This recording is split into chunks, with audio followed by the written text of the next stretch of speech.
welcome back to the Commerce Collective podcast by Flywheel. This is part 2 of our special Amazon podcast Junket series recorded live at unBoxed featuring 5 Amazon execs. As mentioned in part 1, which you need to listen to obviously, Flywheel had the honor of joining Amazon Ad's first ever podcast Junket, round-robin style speed interview sessions with Amazon execs covering a variety of industry topics and product launches exclusively offered up to Amazon Ads partners who make podcasts. As always, I am your host, Emma Irwin, and I'm a senior editor and specialist at Flywheel. In this episode, you get to learn about how Amazon looks at growth and democratization of AMC from Miranda Chen, Director of AMC Growth and Monetization, and Kelly McLean, VP of Amazon DSP, who tells us about product innovations related to DSP and the broader upper funnel programmatic landscape. With that, let's get into it and meet Miranda. Okay, gotta make sure I press record so that I actually capture something. But it is so lovely to meet you. Patrick also, he told me to ask you how your house renovations are going. Yes. As my icebreaker. Yes, Patrick and I have met several times over the last couple of years, and it always seems to come back to our renovation. So it's going well. It is on the end, and I got a call from my contractor about grout immediately before I entered this room. So yeah, thanks for letting me be here, and congratulations on the announcement around Thank you so much. Flywheel Commerce Cloud. Very exciting. Yeah, I'm excited to see it come to life and be pushed out to like the general public. Yeah, absolutely. Let's have you actually introduce yourself to the podcast. Yes. I'm just an expert home renovator.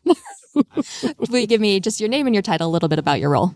I'm Miranda Chen. I am the Director of Growth and Monetization for Amazon Marketing Cloud, or AMC for short. I'm sure your listeners are very familiar with AMC. Yeah. I've been at Amazon for 11 and a half years and almost always in advertising, but held a variety of roles across multiple different teams. And now at AMC, I lead several teams across product and engineering, focused on our audience activation capabilities, making AMC easier to use for more and more customers, as well as GTM and overall customer enablement for AMC through sessions like these, unBoxed, kind of our ongoing certifications. Amazing. Thank you. What is the last thing you purchased from Amazon? I buy a lot from Amazon, but I think right before I walked out, I bought this. It's called a rainbow catcher. And I saw it on an article it was a list of things that you get for someone who has everything. But it's basically a little tiny crystal that you stick in your window that spins and throws little rainbows around the room. So I immediately knew what you were talking about. Yeah, I'm one of those people who has everything. Who doesn't need like a little rainbow in their home office? So yeah, I got it for a friend who I thought whose spirits could be lifted. That's amazing. Okay, into actual business. As someone responsible for growth and monetization of the Amazon Marketing Cloud, I'm assuming you're pretty in tune with like who's actually using AMC. And I'm really curious. This is a question I've had since the launch of AMC. I'm curious if it's more so like individual brands leaning into AMC, or if you're seeing more so agencies doing it on behalf of brands. It's a good question. We spend a lot of time looking at our metrics to better understand how the product is being used and what we could be doing better. But to answer your question, it is actually both. So both direct brands as well as partners and agencies on their behalf. So I would say the majority of the usage, particularly today, is still being driven by independent agencies. We're seeing an uptick in sort of the big 6 holdco and their individual opcos as well as direct brands. And so it really comes down to who has the right resources. I think a lot of independent agencies, such as Flywheel, have seen AMC as a really key tool as part of their overall challenger value proposition. So really anyone, though, who's kind of leaned in, seen the value proposition, has been able to generate great insights out of AMC.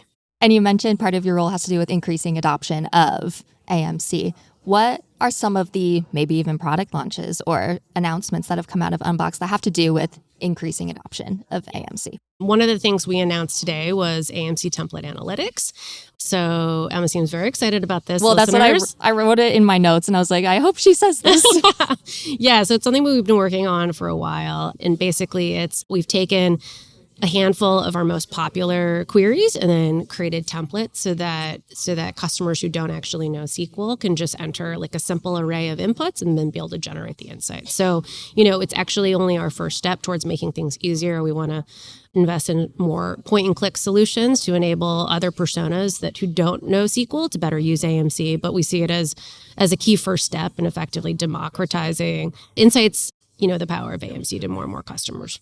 When I read that release, I was so excited because I don't know SQL. And but I was like, hey, this would probably, I think a lot of people don't know SQL in our industry unless you're a data analyst or scientist or whatever. And it helps really increase adoption and get more people using AMC to see the amazing capabilities that you can find in there. Yeah, that's actually, in some ways, I'm a great guinea pig for like this persona because I also don't know SQL. And so when I first joined the team and was starting to dig in, I went on a big learning journey to understand like what AMC enabled customers to do. So I think it's something very, very powerful. And so we just want to make more folks have access to it.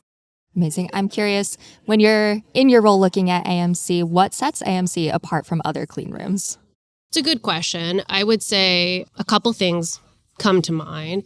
One is that we think AMC is private and secure by design. So it's a technology we at Amazon have invested in for a long time. We think it's sort of going to enable privacy marketing. We think it's a durable solution given, ongoing industry changes.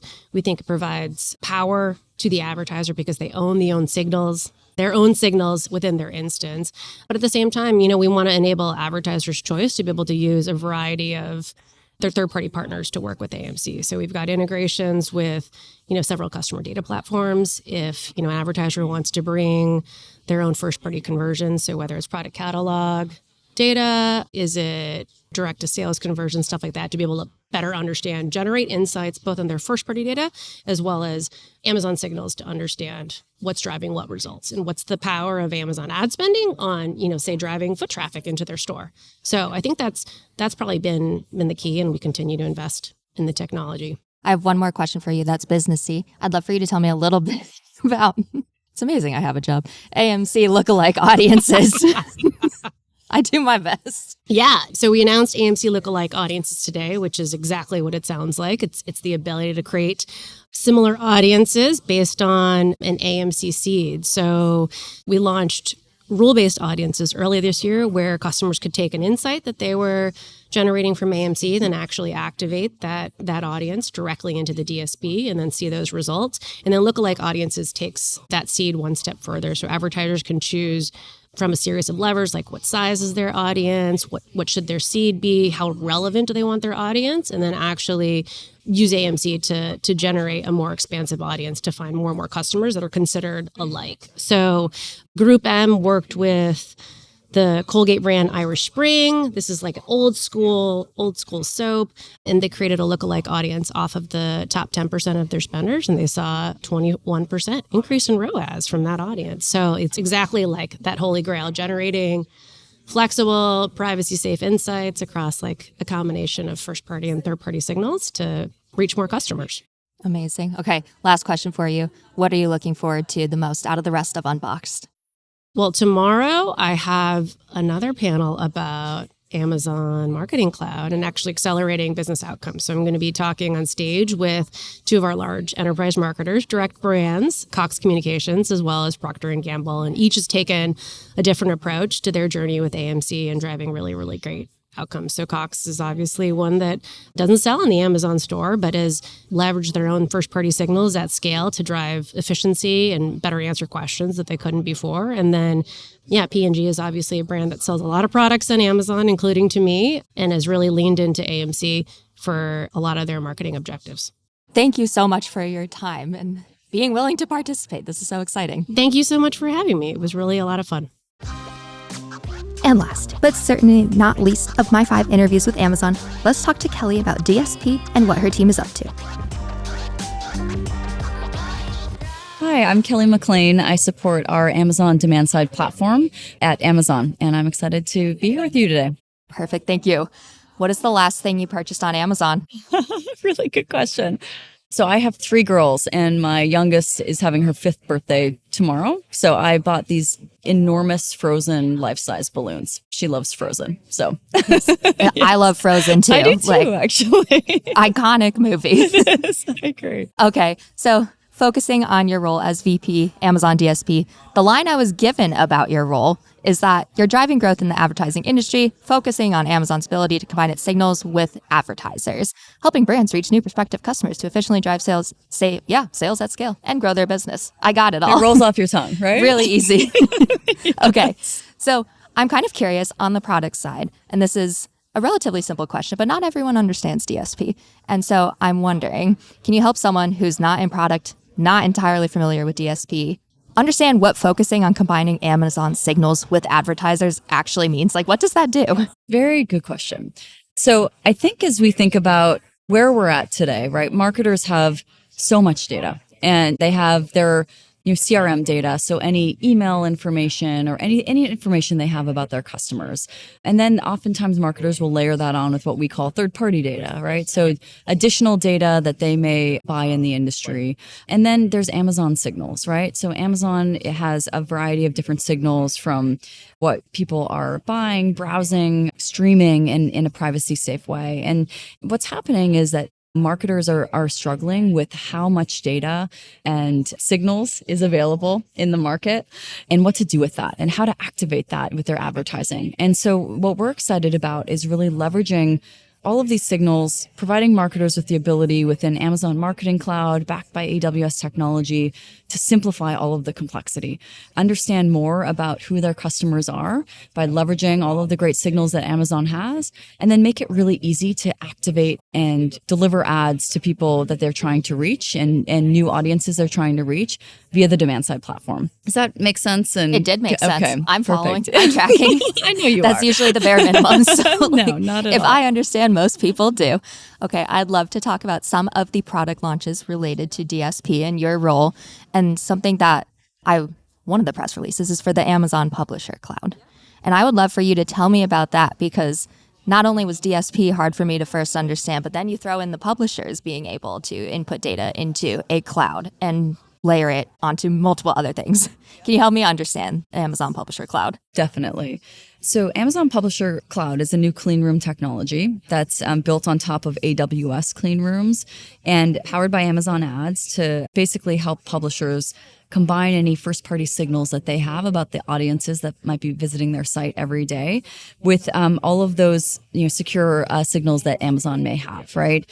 And the neat thing is that it's providing publishers more insight into what their audiences care about. So for example, if you're a publisher and you have a website, you might know certain demographics about your audience at a high level, but then if you layer on the power of Amazon advertising, we have the ability to now tell you actually have all of these different lovers of pets, for example, right, on your site that you may not have realized. And then the publisher now has the ability to create a deal, activate it through the Amazon DSP, and connect with marketers who may have pet food companies, right, or who might be trying to reach audiences of pet lovers. And we've actually seen a really recent campaign with NBC Universal, who ran through Amazon Publisher Cloud, and actually they reached over 3.5 times the desired audience versus a similar campaign. So the results are really encouraging, and I'm happy to kind of maybe port that into the DSP if that's helpful, because you talked about the complexity between the two. Please do. I love it. That's how I asked the question. Then I was like, wait, those aren't the same thing, Emma. No. Dang it. No, it's a good question, right? And I think with clean rooms, we now have Amazon Marketing Cloud, which is clean room, a safe clean room environment for marketers. Publisher Cloud, which is a clean room environment for publishers. And then you can think of the DSP as really helping to connect both advertisers and publishers via the Publisher Cloud, and then connect marketers to audiences leveraging the DSP to activate. Probably not as simple as I laid it out, but that's really how we think about it. And the demand side platform, I think a lot of folks often see it as overwhelming, right? There's a lot of complexity and tools and customization that we've been offering. And so our goal has really been to simplify. And so we've really taken a much more focus on what we call goal-based workflows and goal-based bidding. So we want to simplify it for our partners and marketers. What's your goal? What are you trying to do, right? Are you trying to drive more conversions? You're trying to drive reach? And then we're able to help with recommendations and guidance, make it easier to set up your campaign. And then a lot of the performance improvements we've been talking about this week are on the back end. So once we know what your goal and your objective is, we've been leveraging a lot of deep learning, machine learning models to then optimize and deliver your campaign to drive those best outcomes. And we've actually been seeing over 40% reduced CPA to date, which is pretty exciting. We've had some auto brands who've been testing a lot of different categories. And so we're thrilled with the updates, but we definitely have a lot more to do and continuing to simplify. It's amazing like how much your role touches just all of these different parts of the industry as a whole, like people who sell on Amazon, people who don't, and all of these different brands. One last product that I'd love to talk to you about is the cross-channel planner, because I understood this one. I think you understand all of it. You're not giving yourself enough credit. I love that self-deprecating humor. But can you tell me a little bit about the cross-channel planner and how that ties into everything you just said about simplification? Yes, definitely. So as you think about cross-channel planner, so this is really providing external agencies, partners with audience insights to kind of inform more of that longer term annual or quarterly planning and cross-product marketing plans for advertisers. So most simply, we've had channel planner, which you can think of as being much more streaming TV, reach curve focused and used for more upfront conversations. And so we're excited with cross-channel planner to help. In addition to that, is kind of our next product, full funnel, helping you get much more guidance and recommendations on where could you better efficiently be spending your budgets across the funnel, right? Through awareness all the way to purchase. So, and we've actually seen some good early results. I'm going to throw another great case study. We had a baby brand who was able to reach relevant audiences and better allocate spend. And they activated their campaign. So they used Cross-Channel Planner, activated through the DSP, used custom banner ads to direct new shoppers to their online store. And this resulted in a 4.5 click-through rate and 11% increase in purchase rate. And this kind of goes back to kind of, what I was mentioning earlier is we really want to make it easy to reach audiences where they spend their time, and we recognize that can be on Amazon, and that also can be beyond Amazon across the internet. So we're excited on creating more capabilities to make it easier to plan, measure, and activate in doing that. Perfect. Last question for you. What are you the most excited for the rest of Unboxed? That's a really good question. I'm going to be biased because there's a session on the DSP that one of my team members is leading. So I will say probably that one. But how about yourself? I am just it's so cool to interview so many people from Amazon. That doesn't happen very often, if ever. And so this is like my Super Bowl right here. Very cool. Yes. Thank you so much for your time. Well, thank you. This has been really, really exciting for us as well. So appreciate your partnership. Of course. And with that, you've made it to the true end of our Amazon podcast Junket series recorded live at Amazon Unboxed. Make sure to listen into both episodes and be on the lookout for even more Unboxed content coming your way soon. I've been your host, Emma Irwin. I'm ready for a nap, and we'll see you next time.